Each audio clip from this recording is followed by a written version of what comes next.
நம்ம கிச்சனுக்கு நிறைய ப்ராடக்ட்ஸ் நான் புதுசாக ஆர்டர் பண்ணியிருந்தேன். அதில் 2 ப்ராடக்ட் இன்றைக்கி ரிசீவ் ஆயிருந்தது. ஒன்று வந்து 1900 ml ஜார் ஆர்டர் பண்ணியிருந்தேன். வாட்ரு ஊற்றி நம்ம குக் பண்ணுறதுக்கு ரொம்பவே ஈஸியாக இருக்கும் அப்படின்றதுக்காக. என் வீட்டில் இருக்க சொம்பு டம்ளர்லாம் ஆகாதா அப்படின்னு கொஷின் வரும். பட் நம்மளுக்கு மனசுக்கு பிடிச்சதுன்னு ஒரு சில விஷயங்கள் இருக்கும் இல்லையா, இந்த மாதிரி பண்ணால் நம்மளுக்கு வந்து பிடிக்கும் அப்படின்ற மாதிரி.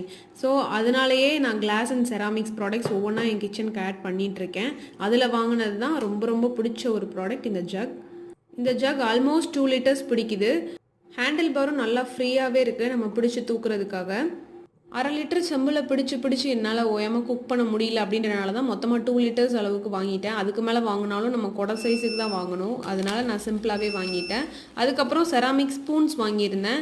இப்போ ரீசெண்டாக நம்ம கிச்சனுக்கு கொஞ்சம் மேக் ஓவர்லாம் பண்ணும்போது செட் ஆஃப் 12 ஸ்டோரேஜ் கண்டெய்னர்ஸ் வாங்கியிருந்தேன். அதுக்கு தேவையான ஸ்பூன்ஸும் இப்போ தான் ரிசீவ் ஆயிருந்தது. ஃபைனலி நம்ம கிச்சனுக்கு சூப்பரான ப்ராடக்ட்ஸ் ரெடி.